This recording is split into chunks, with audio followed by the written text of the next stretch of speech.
Hello friends, welcome to सरकारी result अड्डा। दोस्तों, एसएससी जीडी कांस्टेबल का एप्लीकेशन फॉर्म जारी कर दिया गया है। इस वीडियो में बात करेंगे एसएससी जीडी के सिलेबस की और इसके एग्जाम पैटर्न के बारे में बताया जाएगा। साथ ही फिजिकल फिटनेस टेस्ट और फिजिकल स्टैंडर्ड टेस्ट की जानकारी दी जाएगी, तो आप इस वीडियो को लास्ट तक जरूर देखें।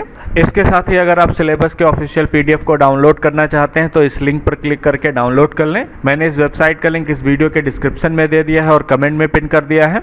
आप वहां पर जाके यहाँ पर डाउनलोड करें बटन पे क्लिक करके आप सिलेबस के पीडीएफ को डाउनलोड कर सकते हैं। तो चलिए शुरू करते हैं। लेकिन इससे पहले बता दें, अगर आप घर बैठे एसएससी जीडी कांस्टेबल की तैयारी करना चाहते हैं तो अनअकैडमी का प्लस सब्सक्रिप्शन ले लें। यहाँ पर आपको केवल एक सब्सक्रिप्शन लेना होगा और उसके साथ ही आपको अनलिमिटेड एक्सेस मिलेगा, जिसमें आप एसएससी जीडी कांस्टेबल और एसएससी सीएचएसएल, सीजीएल, एमटीएस सबकी तैयारी कर सकते हैं। के लिए आपको केवल 325 रुपए पर मंथ का प्लान लेना होगा। तो मैंने इसका लिंक इस वीडियो के डिस्क्रिप्शन में दे दिया है और कमेंट में पिन कर दिया। आप उस लिंक पर क्लिक करें, उसके बाद आप इस ऑफिशियल वेबसाइट पे आ जाएंगे। आप यहाँ पर देख सकते हैं आपकी डेली लाइव क्लासेस होंगी और आपके डेडिकेटेड डाउट क्लियर किए जाएंगे। आप अपने एजुकेटर से चैट कर सकते हैं। इसके अलावा अनअकैडमी द्वारा लाइव टेस्ट और क्विज करवाई जाएंगी। ये टेस्ट और क्विज जो है आपके एग्जाम से रिलेटेड होंगे। आपका सारा सिलेबस कवर किया जाएगा और इसके स्टडी मटेरियल को पीडीएफ फॉर्म में आपको दिया जाएगा। अनलिमिटेड एक्सेस होगा। आप सभी बैचेस को एक्सेस कर सकते हैं, चाहे एसएससी सीजीएल का हो, एमटीएस का हो या फिर जीडी कांस्टेबल हो। ये प्लान आपको 325 रुपए पर मंथ में पड़ेगा, लेकिन आपको ये प्राइस नहीं पे करना है। यहाँ पर आपको डिस्काउंट मिलेगा। आप यहाँ पर व्यू प्राइसिंग पे क्लिक करें, उसके बाद आप यहाँ पर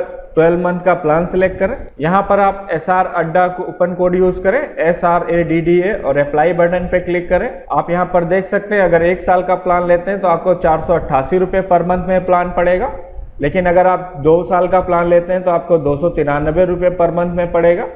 इसके बाद आप प्रोसीड टू पे बटन पे क्लिक करें और लॉगिन करके आप पेमेंट कर सकते हैं। तो 10% एक्स्ट्रा डिस्काउंट के लिए आप SR अड्डा कूपन कोड यूज करें। सबसे पहले बात करेंगे इसके सिलेक्शन प्रोसेस की। तो इसमें आपका रिटन एग्जाम होगा, उसके बाद फिजिकल फिटनेस टेस्ट होगा, उसके बाद फिजिकल एफिशिएंसी टेस्ट होगा और फिजिकल एफिशिएंसी टेस्ट के बाद आपका फिजिकल स्टैंडर्ड टेस्ट होगा। अब बात करते हैं एग्जाम पैटर्न की। तो इसमें आपसे सामान्य बुद्धि और रीजनिंग यानी कि जनरल इंटेलिजेंस और रीजनिंग से 25 क्वेश्चन पूछे जाएंगे। जनरल नॉलेज और जनरल अवेयरनेस से 25 क्वेश्चन पूछे जाएंगे। एलिमेंट्री मैथमेटिक्स यानी कि प्राथमिक गणित से आपसे 25 क्वेश्चन पूछे जाएंगे। हिंदी और इंग्लिश से 25 क्वेश्चन पूछे जाएंगे। टोटल 100 क्वेश्चन पूछे जाएंगे और प्रत्येक क्वेश्चन आपका 1 नंबर का होगा और इस क्वेश्चन पेपर को सॉल्व करने के लिए 90 मिनट का समय दिया जाएगा। सारे क्वेश्चन आपके जो है ऑब्जेक्टिव टाइप होंगे, यानी कि एक क्वेश्चन होगा जिसके 4 ऑप्शन होंगे और 4 में से कोई एक ऑप्शन सही होगा जिसको आपको टिक करना होगा। अब बात करते हैं इसके सिलेबस की। तो सबसे पहले बात करेंगे जनरल इंटेलिजेंस और रीजनिंग के सिलेबस की।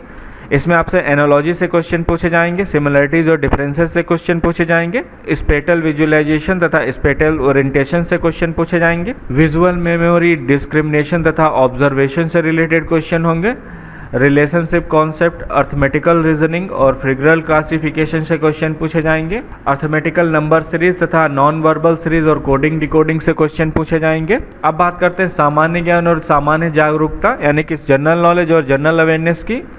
इसमें आपसे भारत और उनके पड़ोसी देशों से संबंधित विशेष खेल संबंधी क्वेश्चन पूछे जाएंगे, इतिहास से रिलेटेड क्वेश्चन पूछे जाएंगे, संस्कृत यानी कि कल्चर से रिलेटेड क्वेश्चन पूछे जाएंगे, ज्योग्राफी से क्वेश्चन पूछे जाएंगे, आर्थिक दृष्टि यानी कि इकोनॉमिक साइंस से क्वेश्चन होंगे, सामान्य राजनीति, जनरल पॉलिटी से क्वेश्चन पूछे जाएंगे, इंडियन कॉन्स्टिट्यूशन भारतीय संविधान से क्वेश्चन पूछे जाएंगे, साइंटिफिक रिसर्च यानी कि वैज्ञानिक अनुसंधान से रिलेटेड क्वेश्चन पूछे जाएंगे। अब बात करते हैं प्रारंभिक गणित की यानी कि एलिमेंट्री मैथमेटिक्स की। तो इसमें आपसे नंबर सिस्टम से क्वेश्चन पूछे जाएंगे, कंप्यूटेशन ऑफ होल नंबर से क्वेश्चन पूछे जाएंगे, डेसिमल और फ्रैक्शन तथा रिलेशनशिप बिटवीन नंबर से रिलेटेड क्वेश्चन होंगे, फंडामेंटल अर्थमेटिकल ऑपरेशन और परसेंटेज से क्वेश्चन पूछे जाएंगे, रेशियो एंड प्रोपोर्शन तथा एवरेज और इंटरेस्ट से क्वेश्चन पूछे जाएंगे, प्रॉफिट एंड लॉस तथा डिस्काउंट से रिलेटेड क्वेश्चन पूछे जाएंगे।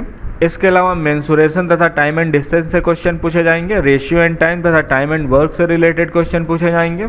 अब बात करते हैं अंग्रेजी के सिलेबस की। इसमें spot the error, filling the blanks और सिनोनिम्स होमोनिम्स से क्वेश्चन पूछे जाएंगे, एंटोनिम से क्वेश्चन पूछे जाएंगे, स्पेलिंग तथा डिटेक्टिंग मिस स्पेल्ड वर्ड से रिलेटेड क्वेश्चन होंगे, ईडियम और फ्रेजेस पूछे जाएंगे, वन वर्ड सब्स्टिट्यूशन तथा इम्प्रूवमेंट ऑफ सेंटेंस से रिलेटेड क्वेश्चन पूछे जाएंगे, active oblique passive voice, direct, indirect और पैराजंबल से रिलेटेड क्वेश्चन पूछे जाएंगे। इसके अलावा क्लोज पैसेज तथा रीडिंग कॉम्प्रिहेंशन से क्वेश्चन पूछे जाएंगे।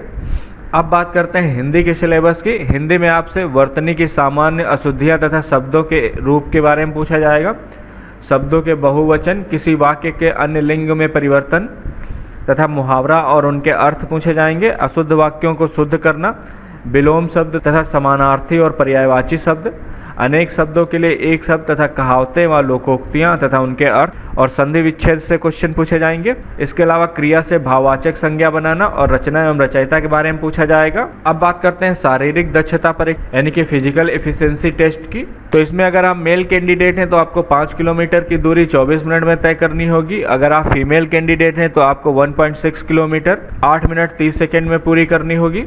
लेकिन अगर आप लद्दाख के उम्मीदवार हैं तो और पुरुष कैंडिडेट हैं तो आपको 1 मील की दूरी 6.5 मिनट में कंप्लीट करनी होगी। और महिला उम्मीदवार हैं तो आपको 800 मीटर 4 मिनट में दौड़ पकड़ना होगा। अब बात करते हैं इसके मानक परीक्षण की। शारीरिक मानक परीक्षण में अगर आप पुरुष उम्मीदवार हैं तो ऊंचाई की बात करें, अनारक्षित तथा पिछड़ा वर्ग और अनुसूचित जाति के पुरुष उम्मीदवारों की हाइट जो है 170 सेंटीमीटर होनी चाहिए। वहीं पर अनुसूचित जनजाति वर्ग के पुरुष उम्मीदवारों की हाइट 162.5 सेंटीमीटर होनी चाहिए। नॉर्थ ईस्ट के पुरुष उम्मीदवारों की न्यूनतम हाइट 162.5 सेंटीमीटर होनी चाहिए। वहीं पर अनुसूचित जनजाति वर्ग जो कि नॉर्थ ईस्ट के पुरुष उम्मीदवार हैं उनकी हाइट 160 सेंटीमीटर होनी चाहिए। लेकिन अगर आप गोरखा उम्मीदवार हैं तो आपकी हाइट कम से कम 157 सेंटीमीटर होनी चाहिए। लेकिन अगर आप महिला उम्मीदवार हैं तो महिला उम्मीदवार की हाइट, अनारक्षित वर्ग, पिछड़ा वर्ग, अनुसूचित जाति की महिला उम्मीदवारों की हाइट जो है 157 सेंटीमीटर होनी चाहिए।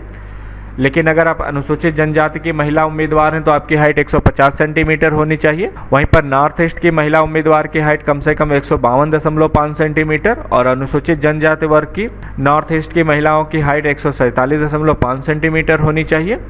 लेकिन गोरखा महिला उम्मीदवारों की हाइट 152.5 सेंटीमीटर होनी चाहिए। अब बात करते हैं चेस्ट की यानी कि सीने की। तो सीना केवल पुरुषों का मापा जाएगा, जिसमें अनरिजर्व तथा पिछड़ा वर्ग और अनुसूचित जाति के पुरुष उम्मीदवारों के लिए सीना जो है बिना फुलाए 80 सेंटीमीटर और फुलाने पर आपका 5 सेंटीमीटर सीना फूलना चाहिए कम से कम। वहीं पर अनुसूचित जनजाति के मेल कैंडिडेट का सीना 76 सेंटीमीटर बिना फुलाए और फुलाने पर 81 सेंटीमीटर होना चाहिए। अगर आप नॉर्थ ईस्ट के मेल कैंडिडेट हैं तो आपका सीना बिना फुलाए 77 सेंटीमीटर और फुलाने पर 82 सेंटीमीटर होना चाहिए। इसके बाद आपका वजन मापा जाएगा। उसके बाद आपका मेडिकल टेस्ट होगा। जो लोग शारीरिक दक्षता परीक्षा और मानक परीक्षा पास कर लेंगे उन लोगों का मेडिकल टेस्ट होगा। तो ये था इसका सिलेबस। अगर डिटेल में जानना चाहते हैं तो आप इस PDF को डाउनलोड कर लें, जिसका लिंक इस वीडियो के डिस्क्रिप्शन में दिया गया है और कमेंट में पिन किया गया है। और इससे रिलेटेड कोई अन्य जानकारी चाहिए तो आप मुझसे कमेंट सेक्शन में पूछ सकते हैं। ये वीडियो देखने के लिए और मेरे साथ बने रहने के लिए आपका बहुत बहुत धन्यवाद।